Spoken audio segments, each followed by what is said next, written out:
Am I the asshole for blowing up on my husband over a prank? She's a female 25, husband, a male 27, is into prank. My husband went too far with his pranks a few times, like when he pretended that he forgot the keys to our house after our wedding, or when he took me to another restaurant for our engagement party, but I was surprised when no one came. And you still went on with the wedding. Why? We just had our first baby a month ago. Last week, he stopped helping with the baby suddenly and was looking upset and just avoided me for 2 days. I tried to talk to him, but he refused to say what was wrong until I snapped. He told me his mom said that our baby doesn't really look like him and suggested that he secretly do a DNA test. He said he did it without making me notice and got the results 2 days ago. And it turned out our son isn't his and that he'll be moving out of the house and will contact an attorney in the morning. And it was a fucking prank, wasn't it? Wow. Said that he had a fetish for driver's licenses and would buy them from random women when he went on his work trips. He admitted it was bizarre, but said that there was something erotic about holding something that left someone else feeling so vulnerable. He also said that he would burn the driver's licenses in the furnace later that night. When I told him that I had given them to my lawyer already, he completely lost it. He packed some clothes, got into his car, and took off.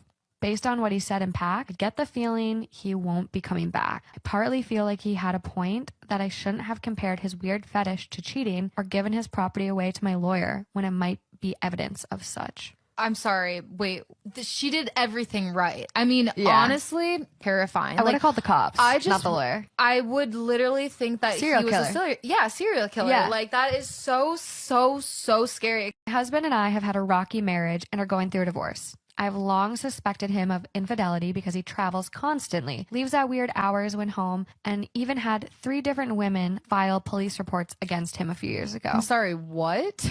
Yeah, Start there. She slipped that one in. And one other thing, just a 3, please. Anyway. Charges got dropped, and I eventually believed he was a victim of a witch hunt and moved on. I needed some red wine to make some sangria and asked my daughter to get it out of my husband's room. She came back 10 minutes later and looked really worried. I asked her what was wrong, and she handed me a small pouch. Apparently, it was tucked between the liquor storage cabinet and the wall. This is sketchy. I confronted my husband about it this afternoon. He said that he had a confession. Storytime about how I crashed my dad's really expensive car. So a little background information. My mom had just got remarried to my stepdad 3 years ago, and he was this rich asshole who owned a bunch of food trucks and thought he was the shit. Well, at the time I also had a boyfriend, and we had only been dating for like a month and a half. Well, my boyfriend would always beg me to let him drive my stepdad's car, and I always said no because that was like his child. Like, he had children. He could care less about them. His car was more important. Anyway, so the one weekend my parents are out of town, and one of my friends was throwing a graduation party. So that whole day my boyfriend was trying to talk me into taking the car, and I already knew where my stepdad hid the keys. So I just decided I wouldn't drink that night and I would just take the car. He kept asking me if he could drive, but clearly I said no, because this kid literally told me that he crashed the first 2 cars that he had. So we get to the party, we're having a good time, and one of my friends tells me that everybody's taking pictures with my car outside. Like for part 2. Part 2 about how I crashed my dad's very expensive car. So like I said, everybody's taking pictures of the car, but I decided to let it go at first. I mean, there was one point where I went outside just so that way I could kind of let everybody know, hey, you're taking pictures with my car. Well, half an hour later, my boyfriend and I decided to leave, and he's obliterated. Like, we probably got 50 feet from her house, and then I had to stop the car so that way he could get out and throw up in somebody's yard. Anyway, so he gets in the car, we're on the way back to my house, and my house was like a 20-minute drive away. Well, we were 5 minutes from my house. At this one intersection, I get a green light and I go to make a right, and I accidentally hit a car turning out of the bar parking lot. So I'm literally freaking the fuck out. And my boyfriend's in the seat next to me crying for some reason. So the guy in the other car calls the cops. The cops show up, they call my stepdad and my mom. My boyfriend went to the hospital, he had alcohol poisoning. Well, my boyfriend told his mom that it was all my fault and I'm grounded for 6 months. Story time about why I beat up my best friend. So a little background information. Her and I had been best friends since we were in 7th grade. Her family was rich, mine was poor, and at first she was a really good friend. She was always there for me whenever I needed her, until our freshman year of high school, which is when her and I started hanging out with boys.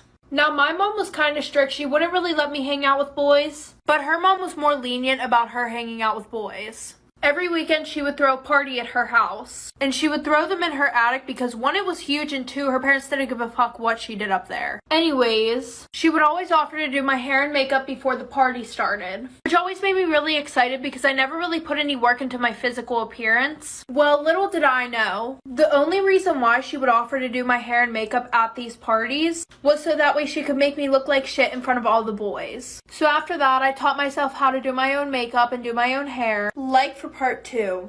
Part 2 about why I beat up my best friend. So like I said, I learned how to do my hair and makeup, and she went on vacation for like a month straight. Well, when she came home, she threw another party, and she was like, don't worry, after I'm done getting ready, I'll do your makeup and do your hair. And I was like, no, it's fine, I got it. She literally looks at me and she goes, are you sure? You don't really know how to do that. Like, it'll probably look really bad. And I'm like, why the fuck would you say that? She goes, no, like, I don't mean it to be rude. It's just that, like, I want you to look good in front of the boys and stuff like that. Like, sis tried to talk me into getting a shower for a full, like, 20 minutes. So after that, the whole night, she's literally being a pick-me girl. She's making all these comments about me in front of the boys, and I just keep brushing them off until her next party. We got ready, and I put on these expensive shoes that I had just bought, and she goes, wow, you just like really like to copy my style, don't you? So she starts making comments that whole night about how my family's poor and stuff like that, and she threw up all over my shoes. So I dumped the trash can that everybody had threw up in that night on her, punched her in the face, but like 2 months later, she came to my house and apologized. Story time about how my dad was on the news, and now everybody knows my last name. So a little background information. This all happened whenever I was in 6th grade. This all happened on a Tuesday night. So I had school the next day.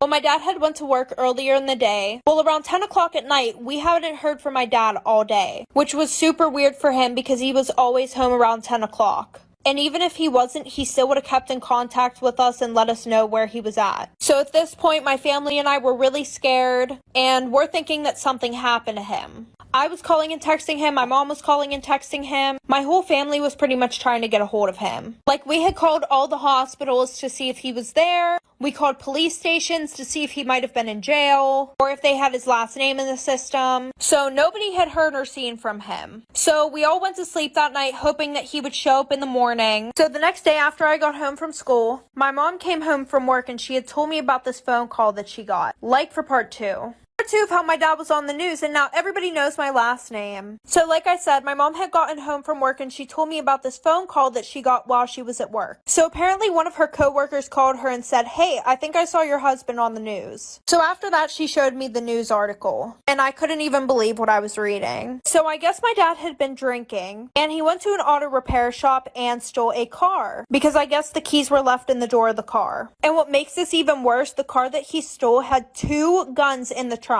And they weren't 2 pistols, these were 2 big ass guns that were fucking loaded. Oh wait, I forgot something. So before this, he had been at the strip club, and somehow he ended up in pink lingerie. Guys, I cannot make this shit up. So he was driving around and he decided to park right in the middle of an intersection, and it was literally causing a whole fucking scene. There were people with their kids worried as hell. So after that, a few people called the cops, like for part 3. Part 2 about how my dad was on the news and now everybody knows my last name. So like I said, my dad parked in the middle of an intersection and people were calling the cops. So when the police arrived, my dad was half passed out in the car. This happened in like the middle of broad day, like there's traffic everywhere. So when they finally get up to the car, my dad is literally slumped in the driver's seat. There was a bottle of whiskey in the door and it was completely empty. When they went to arrest him, he started resisting. He was screaming a bunch of profanities at them and started kicking them, threatening them with guns, which made the situation worse because my dad had no clue that there were any guns in the back of the car. So that just made the police think that they were his. So they take my dad to jail and he has like 7 charges against him. But we were happy because we knew where he was. Well, the worst part is, so the next day when I went to school, people were coming up to me asking if that was my dad on the news. Some people were even making fun of me because of what he did.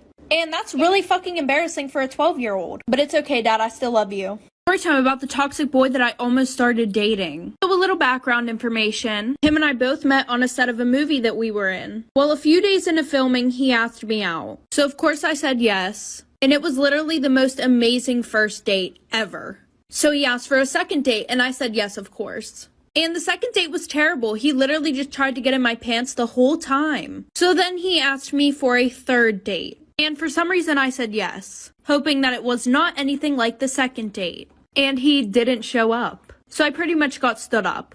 And then he even blocked my number. So a few months go by and I end up moving in with my best friend, about an hour away from where I was living when I met him. Well, the one night she came home and told me that he had messaged her on Instagram.